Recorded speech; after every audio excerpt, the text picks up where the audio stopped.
We've got some more bad news for Joe Biden and some great news for President Trump. A recent ABC Washington Post poll is showing that 15% of Bernie supporters said that they'll definitely be voting for President Trump's reelection over the Democrat Joe Biden come November. So we're going to be taking a look at that poll, and we're going to take a bit of a deep dive here.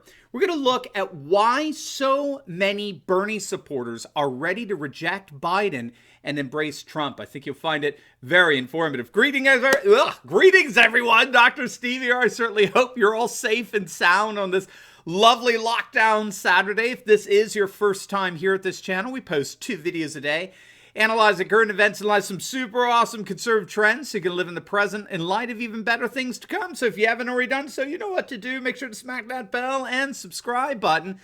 You're going to find interacting with this online community of conservatives from all over the world one of the most enriching parts of your day. And speaking of fellow conservatives, we got a very important message for all of you business owners out there. As you know, we look out for each other each and every day on this channel. And so if you own a business or if you know someone who has a small business and is feeling the effects of this pandemic crunch, we have a great friend and supporter of this channel who is here to help you. Our good friend Brant Frost and his awesome team over at First Liberty are here to help you get one of the new emergency SBA payroll protection program loans so that you can keep your business going and your employees working. They're so awesome. They're one of us, and they're here to serve and help you during these trying times. So make sure to click on the link below and go to firstlibertyga.com. That's firstlibertyga.com. And in as little as 24 hours, they can get you approved for a loan. Again, that's firstlibertyga.com. And make sure you tell them Dr. Steve sent you. They'll take good care of you. All right, here. Let's dive in, shall we?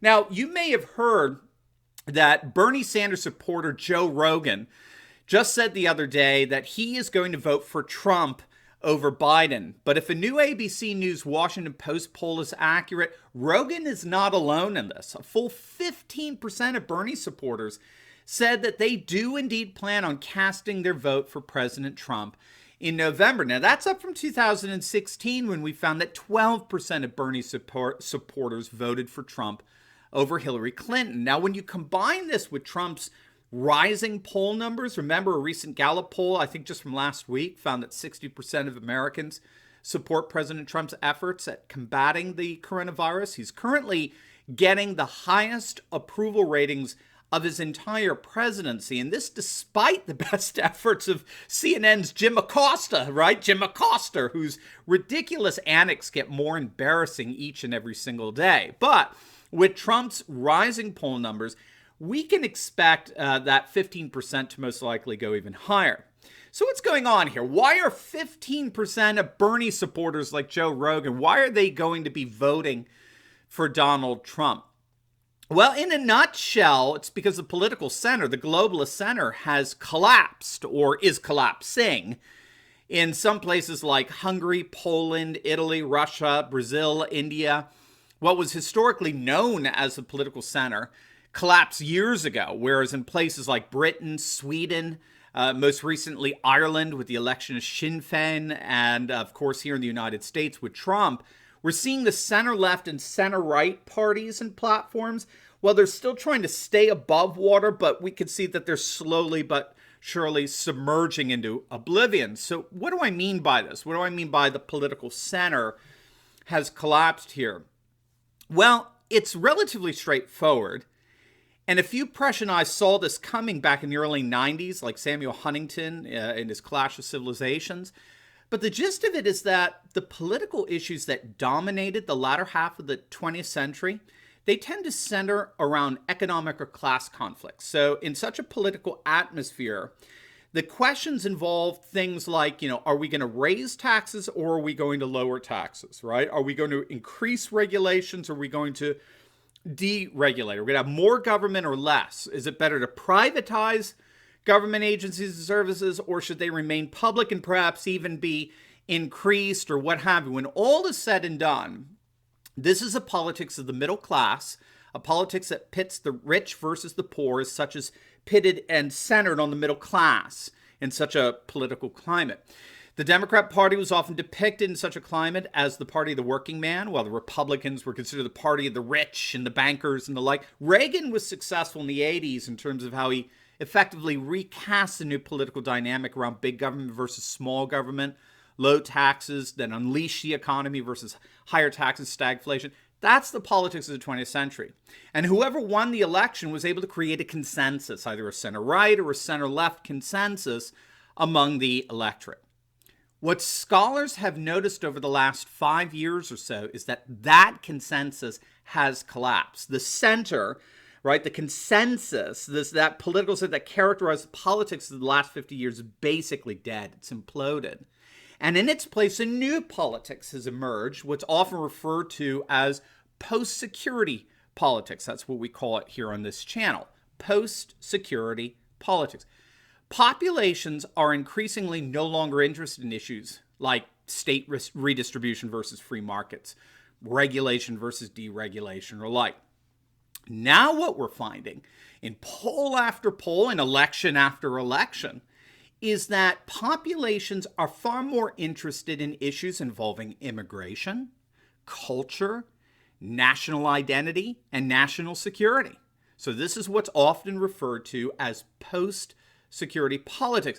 Post-security politics involves the kinds of issues and concerns that arise and come to dominate the public square when the historic securities offered by the nation state in effect break down due to the consequences of globalism and globalization. When all said and done, there are basically three securities that the nation state in effect promised, okay? The nation state promised a sense of national security, right, where we're safe from invasion and harm. Economic security, where we can have some semblance of stable material conditions. And what's often referred to as cultural security, it's also referred to as existential security. This is where we're free to celebrate and revere those customs, cultures, and traditions that give our lives a sense of meaning and purpose, and our nation and our communities a sense of solidarity and unity. It's the nation state that provides secure borders, a stable economy, and a space for the celebration and perpetuation of a population's customs, traditions, and religion that give our lives meaning and solidarity. The problem here is that these three securities have all eroded as the result of the dynamics inherent in globalization. So globalization has obviously eroded border security with its free flow of goods and transnational trade and electronic money, but also most especially in mass immigration. Globalization has eroded economic security with something that's called a global division of labor, where manufacturing and factory jobs are shipped out to third world nations, while capital and finance are relocated to urban centers, leaving rural populations highly unemployed. And globalization has eroded cultural security by relativizing all cultures, customs, and traditions and local ways of life to transnational, transcultural lifestyle values and consumerism. And so there's currently a mass backlash among nations where more and more are reasserting their national sovereignty and their customs, cultures, and religions as mechanisms of resistance against the anti-cultural process of globalization and its secular aristocracy, as we like to say. That's why we focus on the three major dynamics of nationalism, populism, and traditionalism as the politics of the future, the politics of the 21st century. Nationalism reasserts border sovereignty. Populism reasserts the importance of localized jobs and industry and manufacturing being brought back home. And traditionalism reasserts the celebration of our cultures, customs, and traditions as that which gives our lives meaning and which binds a nation together. Now, here's the important point in all this. The fact that it's looking increasingly likely that Joe Biden is going to get the Democratic nomination for president, that means that for many Bernie supporters, or at least according to this poll, 15% of them, that means that the choice comes down not between the Democrat Biden and the Republican Trump. That would be the politics of the 20th century. Instead, we're looking at an old hangover of an imploded globalist political center in Biden versus a real tried and true populist in Trump. And so it shouldn't surprise us in the least that 15% of Bernie supporters, the real populists among them, are going to be supporting the populist candidate, which is emphatically not Joe Biden. This is the mistake Democrats made in 2016. They ran a so-called consensus candidate like the Republicans did with Romney in 2012 and McCain in 2008. And those days are over. That consensus is gone. Those politics are over. They don't make sense anymore. So I think this is one of the major reasons why Biden is doing so poorly and will continue to do so.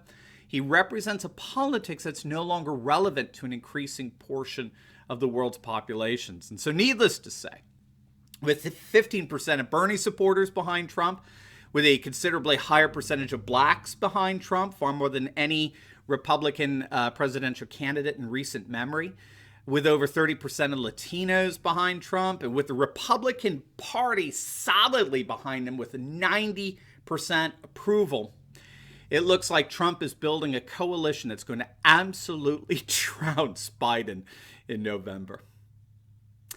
Now, before you go, you'll definitely want to check out my latest video I just uploaded on CNN's latest ratings for the first quarter. They're nothing short of embarrassing. You're not going to believe it, but you're absolutely going to love it. So make sure to click on the link, and I'll see you over there. God bless.